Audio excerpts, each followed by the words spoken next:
Hello and greetings. Hello. Hi. Hi, it's the SpaZcast. Hello. Hi, I'm Z, obviously. You are. It's like, I think people should know that by now. Some people do, some people might not. All 13 subscribers we have should know our names by now. Hey, we're But up to 61 on YouTube, so. I'll take that shit. Yeah. So, but we have a full cast today, which is exciting. Yay. Who's here today? We're doing good. Who's here? Lately. Okay. Garrett. Bobby. Tony. Sweet. Yay, And the there's- family. Well, there's actually somebody else here. We do have someone Yeah. else with us. Would you like to go ahead, Kay? How about Kay? I think Kay Yeah, should yeah. introduce this time. So today we have a super special, awesome guest, and his name is Eric Monacelli from Naughty Dog. Welcome to the SpaZcast, Welcome, Eric. Eric. Welcome. Hi, thank you. How are you today? I am good. I am surrounded by dogs. That's what I'm saying. Surrounded by bitches, yo. Awesome. 4 awesome. pounds. 4 pounds. One's 4 pounds. So Eric, thank you so much for taking the time to hang out with us. This is pretty cool. Yeah, it's awesome. No problem. So we were discussing earlier, like you have a pretty long list of jobs, I guess, in the past and places that you work in. Pretty extensive worked at. resume. Yeah, it's very, very, very cool, very impressive. Well, we were wondering if you would like to kind of touch up on that and tell us Your history, where Tell you us got your started. history. My history. Yeah, I'm pretty restless. So yeah, I've moved around quite a bit. I thought that I wanted to be a teacher for a little while, so I started with that. That was like my first decision out of college, which didn't really pan out. And then I became interested in psychiatry, and then that didn't pan out. And so then I was like, what have I always loved? And it was video games. So eventually, somehow, I weaseled my way into a job at 2K Games, right when they were super duper small, when they were like maybe 35, 40 people. wow. They were launching, what were they launching? BioShock at the time. And snap. God, I feel like an old man talking. Bioshock was so long ago. Yeah, so back in my day. So yeah, they were launching BioShock, and they sort of made up a position for me. I applied for a community manager role. To be honest, I had zero experience with it. I just thought it was something I could learn how to do on the job. And they made up a position for me, which was really boring title, marketing coordinator, but it really meant guy who does everything nobody else wants to do. So I did that and figured out what I was good at, and I became a product marketing, what was it? Yeah, just product marketer, they called it, like product marketing manager, and then also a video editor, and I love video editing. I did that. Then through a bunch of life events, I ended up at Atari, worked on Ghostbusters and marketing, and then I ended up at Capcom. Yeah, Ghostbusters was rad. It was really cool. What did you work on at Capcom? Oh, Capcom I worked on, they hired me to work on, well, it's pretty funny. During the interview, somebody told them that I have the Okami tattoo on my leg, and I do. I don't generally tell people this. I just tell them it's a Japanese sun god because it is. And they saw that, and they sort of hinted another Okami was coming, so I got really interested. They wouldn't tell me at the time, but they actually needed somebody from Monster Hunter Tri. So I worked on Monster Hunter Tri initially, and then I worked on Okamiden, which was a little DS game they did. You guys play that? I haven't. I don't think Yeah. so. It was like, we didn't sell a ton of it, but it was fun to work on because it was like a Nintendo DS version of Okami. And then I moved over to DMC, and I was on DMC and Resident Evil 6 when I left. So. Oh. That's awesome. That is pretty cool. You've worked on like my favorite games of all time consistently throughout the years. Some of my favorite games of all time too. It's been really cool. I was really fortunate to, work on as many titles as I have. I'm a huge baseball nerd too, as you and Katrina know. So. Oh yeah. Yeah. So I worked on a little bit of baseball, some other sports games. Sweet. That's awesome. Very nice. And now he works at Naughty Dog, who makes Uncharted yeah, and The now Last I'm of Us there. and awesome games in the The universe. best games ever. So how's Uncharted 4 coming? Tuesday. That's my favorite reply when everybody asks when something's coming, because it's generally not lying. We generally release on Tuesday. This is true. Yeah. Yeah, I know. 2015. That's all we have to say, and that's what we've said in the past, and that's really what we have right now. They're working hard on it, but we can't really. We don't want to give a date till we know it's exactly ready and know how much time Of course. it's going to take us to make the best game. Well, I'm ready, so Kate I has been can't ready. wait. She's like, I am so As you ready. know. Okay, so you told me that you just went to PAX South, and this was the first PAX South they've done. So how was that? Yeah, that was interesting. I know I'm a huge fan of PAX. I love I know, the sort of PAX is the experience. best. I think it's just cool that like you can get a bunch of people that love games and people that make games and people that different kind of games too. Because like the tabletop sections are and all the PAX are huge, and I honestly know very little about tabletop games, but I'm always like in awe of like hearing about people staying up till 2 a.m., 3 a.m. in the morning playing tabletop games with their friends and that sort of thing. And then you see, standard AAA games and smaller games and indie games and all that stuff. So it's just awesome to see these events. And so they're having PAX in Texas. Where's that going to be? Austin? That makes sense. And all of a sudden it was like San Antonio. Yeah. Yeah, I saw that too. I was like, interesting. Yeah, exactly. And I was like, yeah. And any of you guys been down there or been to San Antonio? wish. before? I would like to, honestly. Yeah, I know never been. Tony and I have like talked about tripping down to Austin. Yeah, because yeah, they for always sure. they Like, always Austin- have like something down there. Yeah, Austin's awesome, and I've been down to Austin a bunch, but I'd never been to San Antonio, and so I was. Oh, actually, I went once before, but it was for really quickly for GameStop manager's show, so I don't really remember it. Because it was GameStop. Oh yeah, well, mainly just because I was there for so short. Yeah. Yeah. So yeah, I was shocked it was in San Antonio, and I was like, "This is going to be interesting." And I went there, and it was actually pretty huge. The convention center is massive. It's like as big as the one at in Boston, Yeah. but a little bit different layout. So the number of people there wasn't that huge for a PAX, but I think because it's first year, everybody was trying it out. But it was packed all the days, so that was really cool to see. I heard from the rumor that they have permission to, and I'm pretty sure it's true, to rent out the Alamo to have like events at. So I'm waiting. That'd be amazing. And John Wayne's gonna show up. Billy Bob. Something like Exactly. that. Screamer. Well, that's cool. I was gonna ask how the turnout was. Do you go to PAX Australia? Are you gonna get to do that? We were supposed to go last year. We had talked about it with Media Molecule because Media Molecules. Oh, I love them. Yeah, they're the greatest. One of I think she's just the studio head, but I think she was a founder. I'm not sure. Siobhan. Siobhan's an amazing lady, and she's Australian, so she really wanted to see what it was all about and head there. So the Molecules went last year, and we were going to sort of team up and did what we did last year at PAX East and sort of have like a little community Yeah. thing down there. But the timing was just so hard with PlayStation Expo and everything else going on. So. Cool. But yeah, I want to go. Australia seems super cool. Being in a plane for 24 Minus the hours. flight. Yeah, minus the plane ride, but everything else seems cool. I don't know how tall you are, but as a 6'3" man, a plane for 24 hours is out of the question for me. I'll wait until they have those tubes that just suck you over there in like 10 minutes. Futurama, like Exactly. travel. Hyperloop. Once they have the Hyperloop to Australia, we'll do that.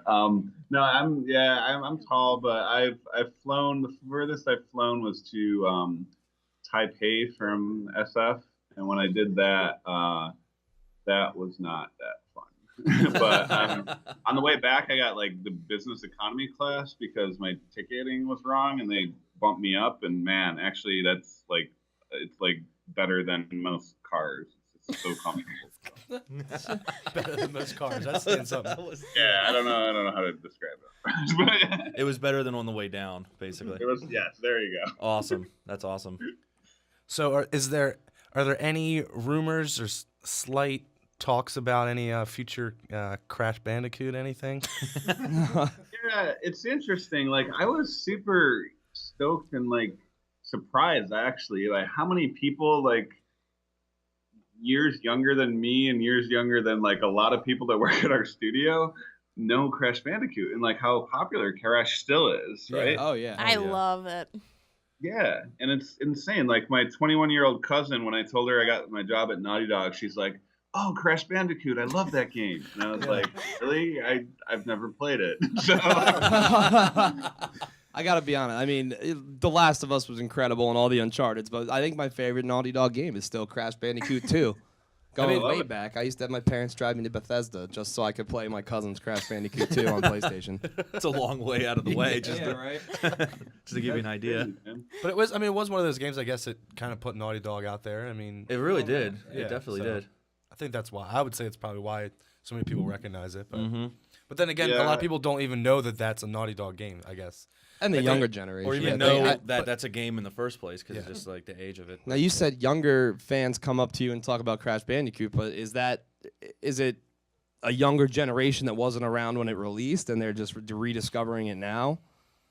Yeah, that's what that's a good question. I think a lot of it is either like they heard it from their parents playing it, or they played it when like in your case where you had like an older cousin, brother, sister, whatever that might have played it or something, or somebody you knew that played it too. Like it was kind of weird, hit or miss. But what I really think it boils down to is when we were doing a lot of the 30th anniversary activities that I planned for last year, there was a note that came up from Jason Rubin, who's one of the founders. He said that the Q score, and Q score is this weird sort of like popularity metric they used to do for like pop culture things. So like Michael Jordan, I think, had the highest Q score of all time. Right?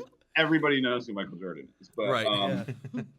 worldwide pretty much. And so Crash actually had like I think it was out of 100, I don't remember, but they said he had like a 94 or 96 Q score and was like almost on par with Jordan at one point during, Holy shit. like when he was really right, which is I was like, God damn. So I think it's just one of those things that's been in like popular consciousness for so long that people just sort of absorb it.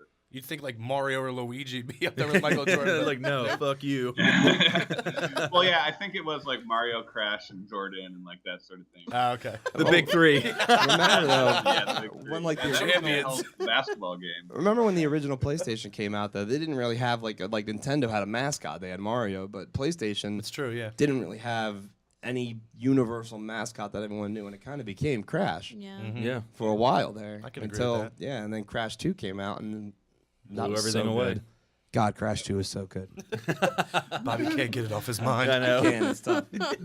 Shoot, I gotta go back and play it now. Yeah, you should rediscover it yourself. I played a little bit of 1 and a little bit of 3, but I've never played Crash 2. Oh my god. Yeah, it was weird because like I was really surprised that because another thing we ran into, like we wanted to do a contest and we did some wanted to use Crash in certain things for this anniversary we did last year, and our lawyers were like, "Oh, Activision owns Crash. You guys really can't do too much with them. Like you can show them as part of your history, but like if you want to sell anything or anything like that, you can't do anything." So that was kind of a bummer, Wow. but you get it. I mean, it's IP rights and where they reside and that. It's a lot of wrong. Yeah. Is what it is. It's our damn character. Come on. Naughty Dog put out The Last of Us. Woo! And I don't know how were you heavily involved in that? Yeah, so that was I got hired right around the time Uncharted 3 was wrapping. Like I worked on Uncharted 3 for maybe 6 months or so. So it was right during like the heavy push of the marketing campaign. Maybe a little less than that even, I can't remember. And The Last of Us, since I had a background and I had been working on games like Resident Evil, they thought, hey, this guy might know something. And A little bit about survival horror. Right. yeah, Um, about that sort of thing. So Yeah, well, Yeah, I was on it for the whole ride pretty much, except for the early pre-production stuff.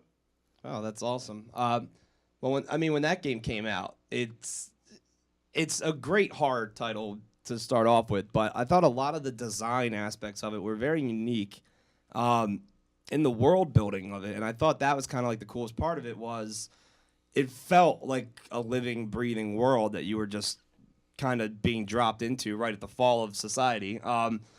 So I was kind of wondering, from a design perspective, how did you guys make the decision to make it, the city, and it was being kind of overtaken by nature, and it just, I guess I'm struggling to figure out a way to just say, like, the design of that game, I thought was just so impressive, and just making your way through that world, I thought was one of the best parts of it, besides the intensity and everything. But I thought it was just a really beautiful game to look at. I was wondering, how did you guys come up with the design aspects of it? Yeah, I mean, sort of the look and the feel were something that got iterated on as we went along. I know initially, just to sort of get back at something we talked about earlier, you mentioned it was, a good horror game and survival horror, and we honestly didn't really have intention to make it a horror game at all. It was sort of, we just wanted to make something, and we had pitched it as survival action because, we were good at making action adventure games, and it was a survival story. And so that's really what our intention was. But as we developed it and made these like really sort of memorable infected creatures and things like that, the aspects of horror just sort of creeped into it naturally in this sort of organic way. And what a lot of it was there was this striving for, and we didn't really use this term too much publicly, but really what it came down to and what I saw it as was like decimated beauty. So they were taking things that were beautiful and sort of like, you normally look at them and it's like, oh, that's a beautiful everyday thing and, cute or whatever. And then you just sort of put some overgrowth on it and make it a little bit less familiar. And then you have this really sort of interesting perspective and what it is, because it still appears a little bit beautiful, but there's something slightly off with it. And I know Neil and Bruce and the rest of the team were really, they talked all the time. The biggest word I heard was contrast. They wanted a lot of contrast between everything, and they wanted a lot of, sort of just from the unfamiliar, like making something that's familiar unfamiliar. I'm sure there's a word for that, but It's called Baltimore. Yeah. So that makes sense. I get what you're saying. Yeah, and so that's really where a lot of it was going, and I feel like a lot of what you see in that game is just seems so like the tilted building scene in the Boston area where there's like the stickers of like children's stickers on the desks in the cubicle, but like it's raining and the lighting, and then the clicker jumps out at you, and it's crazy because a lot of that's just like a normal office space, and it's like slightly askew with like some overgrowth on it, and it feels so creepy. But if you turn the lights on and take away the overgrowth, it's normal. So it really did come across well. Yeah. They did it. Our team was tremendous. I think that's besides story, one of Naughty Dog's biggest strengths as a studio is the quality of our artists. And, from our texture artists, our prop artists, our lighting, environmental, like we just have some of the best artists in the business, and they do a really good job at it. Now, Eric, is there they're such blockbuster games, and they became such hits, Last of Us and Uncharted, and I don't know if there's anything going around, or is there any more games that you think that are like in the works or like being talked about? I know I was kidding around with Crash, but like that you think, or do you know that anything you could tell us maybe that like do you think that there's going to be like another like because some games can be flops, but I mean you guys have had so much success with your games, so I know that's always I guess something to fear, or I don't know, but well, it's really actually motivating. I mean, like having a highly successful game is awesome, obviously for obvious reasons. The commercial and critical success is fantastic, but it really motivates us to just sort of push ourselves further. And that's sort of the studio philosophy is we're always striving to make the best game possible and just sort of raise the bar again. Right. And so pretty much, yeah, whatever we do, that's where we're going with it. Right now we're all heads down on Uncharted 4, and the studio's just working really hard on that. There's a small team thinking about other ideas and projects that they're kicking around, but nothing concrete at all. It's just sort of like, that's sort of how the process works. Like we're a very collaborative studio, so all of us go all in, all hands on deck, and try and make the best game possible. Very cool. Yeah. Yeah, definitely. I know that like when it comes to like, some like video games, and I mean I sometimes can't help but to like compare them to, as far as like the Naughty Dog games, to like to movies, really. Mm-hmm. No, yeah, so, definitely. Being on the subject of movies, is there anything that you could tell us as far as the Last of Us movie goes? Yeah, can't help myself. It's I know Neil and crew. Neil's writing the script, and it's in development and in production. I see there's meetings happening. I know sometimes I can't get to certain people's time because there's meetings happening around it, and mainly they're just high level stuff. They're trying to figure out what it is. So it's moving along. I honestly, we're really the video game studio, so we're not too focused on the movie aspect of things. If it happens, it'll be cool for like, co-marketing and promotional opportunities and things that like I have to concern myself with. But I haven't really, the San Diego Comic-Con thing that happened last year was awesome to just sort of have them on a panel and talk about it a little bit, but nothing really in the works beyond what's already out there. Right. We can be hopeful. Yeah, I couldn't help but to ask that because I'm like, are they involved in it? Like, I want to know more things. Tell us all the secrets. Yeah, I mean, we're definitely involved in it in terms of like Neil's writing the script and things like that. So it's not like a Hollywood bubble thing. Evan and Christoph have supported the movie and have come out and saying that, and so there's people looking at Neil's script to make sure it maintains the there's people in our studio looking at the script to make sure it maintains the flavor of the game and everything. So it should be a pretty good movie. So it's see if it happens or how it goes and go from there. I know you probably can't tell us too much, but you did say all hands were on deck for Uncharted 4, and I think one of the greatest parts of those games are the different locales that you actually get to run and gun in. And just some of those set pieces are so memorable in all three of those games. So can you tell us in Uncharted 4, where are we going to see Nathan Drake go? Yeah, I mean, we've talked about one of the locations already. He's going to be heading to Madagascar, which is supposedly the site of a fictional pirate colony called Libertalia. So, that's sort of two cool things that Drake will be wandering around in. I can definitely confirm there's a ton more.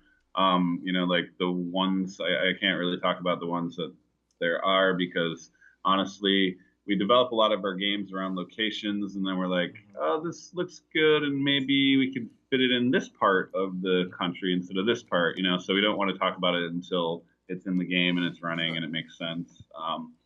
So, you'll definitely be seeing more as time moves along. Awesome. I can't wait. But yeah, there's a lot. There's a lot. Are you guys gonna have a special like video for PAX next month? For PAX, nah. I mean, like for PAX, we're probably not going to be doing too much for PAX. It's just the timing. We just did the big Game Informer article, and that sort of thing. So, if there's anything, and there's been talk about doing a few things, but we don't have any plans right there right now. Kay's crying now. A little bit. Yeah. Sorry, Kay. We'll be there. I'll get to see you, so that's okay. I'll be there with Arnie. We'll be there. Is there any games that I guess you're playing right now that like non-Naughty Dog wise that you're into?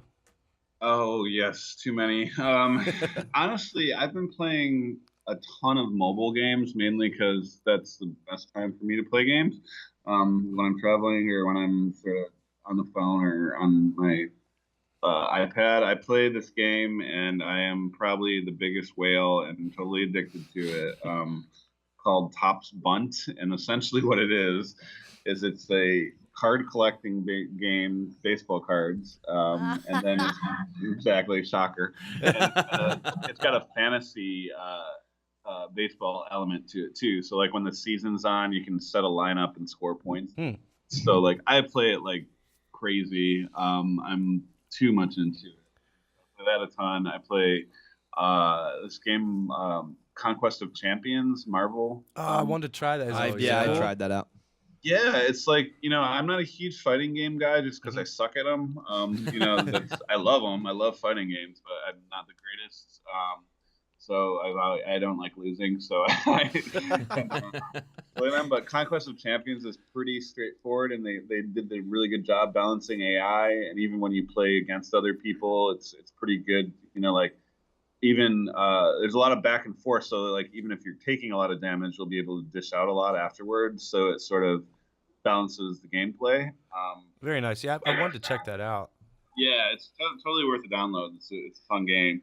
And then, I played Threes all the time on my phone. I love that. And Crossy Road is like an epidemic in our office. Oh my gosh, I have two friends that are obsessed with that game, and I didn't know what it was at first, and I was like, and they showed me. I was like, so someone just took Frogger, changed the camera angle, and changed the kind of the look of it, and it's now it's this. Yeah, it's I guess Frogger for this generation. I don't know. It's yeah. Which that's exactly what I was thinking. I was like, this is Frogger. My dad would love this. But, yeah, it's crazy. Like, it got our graphic designer was like top in the leaderboard. She got like 500 something once, which is insane because I think I got 200 something is the highest I could even approach. And then one of our designers' wives beat her, and she was so depressed. It was just like it was crazy, and and so I think she went back to playing Threes after that because she was just bummed out. But I played that. I played the Grim Fandango Remastered. I've picked up again because I never finished it before, and that just got released. So I've always wanted to play through Grim Fandango. But yeah, I tend to play like bits and pieces of games. I think I only finished like 2 games last year, so that's how I do it. I kind of hop around a lot. It's just because there's so many games that get released all the time now. I'll play a couple hours, then jump to something else. I played like 5 hours of Shadows of Mordor, then jumped to Destiny, and now I'm back to Shadows for a minute. Yeah, exactly. Yeah, I tried my hardest to get into Destiny, but I love space and I love a lot of what they have to offer, but like it just feels so much like an MMO, and I've never been a huge MMO guy, so it's just hard. I've just hit the point where we were talking. One of the guys we interviewed, the real Peter Griffin, a couple weeks ago, and he was talking about how you go through these high-end raids and it takes so much out of you, and then you get to the end and the Warlock pants dropped, and you're a Titan, and you can't wear your Warlock pants. So it does get it grates on you a little bit. Yeah, no, exactly, and that's it's talked about in our office. They're like, I'm getting these Grimoire cards and like light for my weapons, so I can upgrade my weapons and level up. And I was like, I don't know what any of that means. Right. I don't even know what Grimoire cards do. That's still, exactly how I was when I played Destiny. And then I got to like the top level that you could get to at the time, and then I was just like, okay, I'm over it. Well, it's like you unlocked a Grimoire card, hop online and see what it does, and like, now pass. I'll just play the game more. Yeah, and that's the funniest thing because everybody I've talked to is like the Grimoire cards has like the best narrative because the narrative of the game itself is a little shaky, but if you go to the Grimoire cards, they're like it's some interesting stuff in there, and so yeah, I think they did a ton of things right. Like the way they made that game online connected is amazing. Like the networking and to actually get that to work. And the biggest problem for me is like I've never been a hugely like I was always the guy that played games either like 1-person, 2-person games, right? I've never been a huge multiplayer guy, mainly because I played Tech Mobile growing up like crazy. I love that game. It was, so Destiny is one of those games where you got to get like you 4 or 5 of your buddies to go online and play. So just never really gotten too into it. Well, Tony's on there about 80 hours a week. So. Yeah. Yeah. I mean, if you're into it, you're into it. You love it. It's an impressive game. It's really an it's accomplishment. I've never really been into MMOs. I started playing Diablo 3 a lot, which I'd never played a Diablo until Diablo 3. And when it came out on PS4, I'm like, all right, I'll give it a try. I'm not a huge PC gamer, so I'll try it on this. Man, that game was like, that's like the most relaxing thing you can do sometimes, play that game. But, yeah, I guess that was a big jump because, that was its first console release, I think, right? Yeah, I'm pretty sure. Because it was always PC. So. I played the first one and then I never played another one, and people were like, "Oh, Diablo's so amazing." I was like, "I remember the first one when I was young. I didn't like it. I don't know what these are all about." You just kind of fell off. Yeah. It's Diablo. It's just very repetitive. Yeah. Great game, but yeah. yeah. Well, I mean, staying on the subject of video games, and I mean, like, what would you say was like the video game that like kind of started it all for like your love of video games, like your favorite like from the past? Don't be afraid. Tetris for PC for sure. Tetris. I've always been a huge fan of puzzle games. Like Luminous and Tetris are probably like my top 2 favorite games ever. And then Ikara Warriors. I don't know if you guys know that game. It was for NES. They had it in arcades too, but like basically it was like top-down Rambo. And there was like pink dude and blue dude, and you could get in these tanks, and you could throw grenades, and you just like, it would be like a top down. It would just scroll up, and you just have to like escape this island that you crash landed at, and that was it. And my brother and I played that all the time, and I love that game. So yeah, Tetris, Ikara Warriors. I played like I said, a lot of Tecmo Bowl. I grew up, in a football-loving city, so there was a lot of that. I used to love that game. Yeah, Tecmo Bowl was amazing. It had to be the Super Bears. Tecmo Bowl was even better. And then Seventh Guest was the first game I played where I was like completely wowed by like what video games could do, because that game was just creepy, but it was also challenging because they had some really interesting puzzles. So, yeah, those were the main ones. Now, you said you're into like puzzle games. Did you ever play Dr. Mario? Yeah, I did, and that's that's the go-to. Like, I know so many people that love that game, but I don't know what it was about those weird-looking virus things. They're really bizarre. It was the go-to Tetris The ripoff. germs were just like, I was like, this doesn't feel right to me when I was playing that game, and like how you arrange things. I think I like things to be like a little more neatly symmetrical or something when I make it, like, make a big block form like Tetris and Luminous do. And so like I always found it a little weird to play Dr. Mario, but I wasn't a huge Dr. Mario player. Did you ever, because that reminds me, I've never been into Tetris, but like I was really big into Columns on Sega. Did you ever play Columns? Yeah. I love that game. Columns is great. It's like it just has like the 3 color things, and they're in a row and they drop, and you can like switch them like the order that they're in, and then and it's like Egyptian, and it When was I was younger, so fun though. my grandmother used to love that game. She would play that Columns. game for hours. Yeah. I'm like hearing the theme song in my head right now. Yeah, no, those sort of things, and then they had Meteos, or I can't even remember what it was called. Meteos for Game Boy, I think.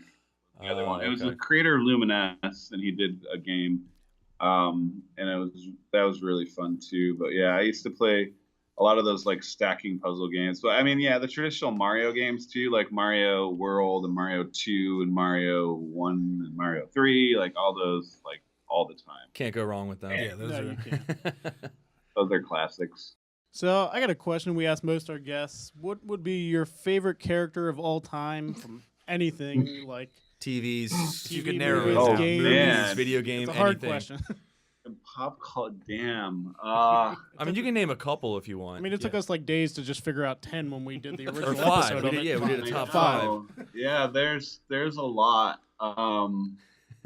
Wow. I was a literature major in college, so I'm a little bit of a nerd with that, books and things like that. So there's a book called Confederacy of the Dunces. And there's this character called Ignatius J. Riley in it, who's like this lovable loser character. who's just amazing, amazingly well-written character. I love him. I think it's sort of like a sad tale, but it's a really good tale. So that one always sticks in my mind. I read a lot of T.S. Eliot, and so like a lot of his characters are good, proof rock and things like that. But as far as like pop culture, like I always loved Don Draper. I'm a huge Mad Men fan. Oh yeah. Yeah, it's a classic character. Picard, Kirk, all the captains of starships are awesome. Nice. Those are great. I love Star Trek. My dad made me grow up watching them. So Breaking Bad, obviously. Walter White, Heisenberg, is awesome. There's a lot of really cool. I watched a lot of cartoons too, so like the Ninja Turtles I love. Yeah, Garrett. Yes.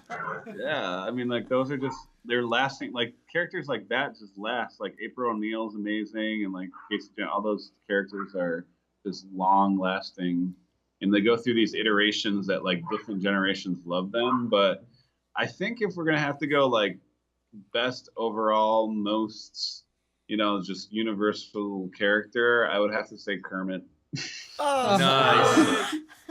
Good call. Very solid. Yep. I'd have to go with Kermit. I mean, like, how many languages has Sesame Street been translated into, and the Muppets and like all that? Like, that character is just it's lived forever and will live forever, I think. So, Absolutely. Absolutely. Just like you said, all those Muppet things, you can go so far with that kind of stuff. Like Sesame Street, I mean, that's what I grew up on, and I mean, I even have a Grover tattoo on me, and that was Super Grover. That was my first superhero. Like that's what I grew up on, and it's just like you said. To this day, it's those characters that last, that make the difference, and they're still here and they're still relevant.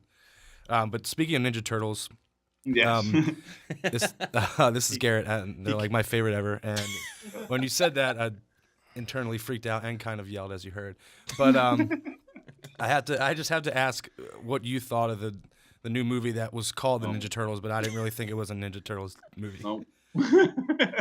That was terrible. I was sad because like Michelangelo was sexist in it, and it was just like, no, they're not like that at all. Like, it really. I watched it because like you, I grew up with that stuff. I used to have like the sewer playset in my bedroom with like all little diorama characters set up. My parents bought me that. That sort of thing. And I watched it and I was just like in awe of how I didn't mind the redesigns. I'm like, all right, they redesign them for everything, whatever. They're kind of cool looking, kind of interesting. But yeah, just the way they characterized those creatures was just not at all. I watch it just so I could say I watched it, and just so someone asked me, "Did you actually like it?" I could just be like, "No, I didn't really enjoy it." No, it was not enjoyable. So I mean, he summed it up pretty well. He used the word "sad" and creatures. I think that's like the best way to describe it. Really, that's what they should have called it: teenage sad creatures Mutants. Well, I'm just glad you went with an actual character from a book for one of your favorites, because I don't think we've ever had someone go with from a novel. Yeah. And I was an English major in college as well, so it was nice to hear at least. I'm super, like, I love old Shakespeare stuff. I love Marquez, and I read a lot of Milan Kundera. I used to be such a reader, and now I don't read anything, but except baseball stats. Yeah, baseball stats and blogs and stuff. I want the complete so funny opposite how that way. works out, but that sort of thing where those characters are really, those are characters besides from like the Muppets and a few other things that I think will last. And I really do like. It's amazing how long the Turtles have lasted too, because it's such a weird concept, but they keep bringing life back into them somehow every generation. Yeah, I mean, because even if they revamp them, and I mean, they've been successful in the revamping, I guess, because the cartoon that's out now, I really, really enjoy it because there's tons of nods to the old one. And I don't know if you saw or heard about it, but there's even an episode where they're time traveling, and they're in this one area, and they look turtles, and they look back through like this portal. There's portals to different time eras, and they look back and they see the '80s turtles. No way. Yeah, and they like and Michelangelo makes like this funny comment like, "Oh, hey dudes, that's us." And like at the very end of the episode, it goes back to the '80s Turtles, and they like jump off the building, and say cowabunga, but they got the Rob Paulson. I know he voices Donatello now, but when he voiced Raphael back then, they got all the original voice actors to come back and just like literally just like for say that little scene. cowabunga. Like, Were you so totally crying? I was like just He was balling. happiest big kid in the world. Ryan. Yeah. No, it's funny too because I used to go see, when I lived in New York, I saw a lot of plays and things like that, and so I can't remember which one it was, but I think the guy who played Donatello originally in like the '80s cartoon was on Broadway doing Avenue Q, and so he voiced one of the Muppets from Avenue Q, and I was like, "Holy shit, that's Donatello!" Like, I know that voice from anywhere. Exactly, and it was just like, it's amazing. I mean, like, it's just really, the quality of a lot of that when they did it. Some of those cartoons that were done as kids, like those voice actors were just super talented. So. Yeah, I think that makes that can make it or break it, is if the voices Definitely. work. Yeah. But Yeah. So Eric, we just want to thank you again so much for hanging out with us Thanks a and lot taking the for coming time Totally. this was great. Thank you. That's awesome. and telling Thank us what you could as far as Naughty Dog stuff goes. So we'll just continue to be very curious and excited for all your future endeavors. Yeah, and we'll Yeah. wait for Well, some I'm announcements. happy to come back on later when I can talk about more things and I know what we're Sweet. actually doing. You let us know when you're Yeah. on. You let us know Yeah. when you're ready. That moment you Gladly. find out, you better you better contact us. Yeah, exactly. One final question for you, Eric. Yep. Do you think you and Sarah will come back for another O's game this year? Yes, I hope so. Awesome. I don't know. I mean, like, we have to. That was a special situation because the wedding that we were Yeah. attending at the time. But yeah, I mean, we'll definitely we gotta get back east because we don't have a trip planned. Okay. Cool. Yeah, come back, hang out with the whole cast at an Orioles game. Yeah, I'd love to meet Beers you. and hot dogs. It'll be awesome. That would be amazing. I would love it. And that crab thing, which was Oh yeah, of course. We got him the crab waffle fries. Yes. yes.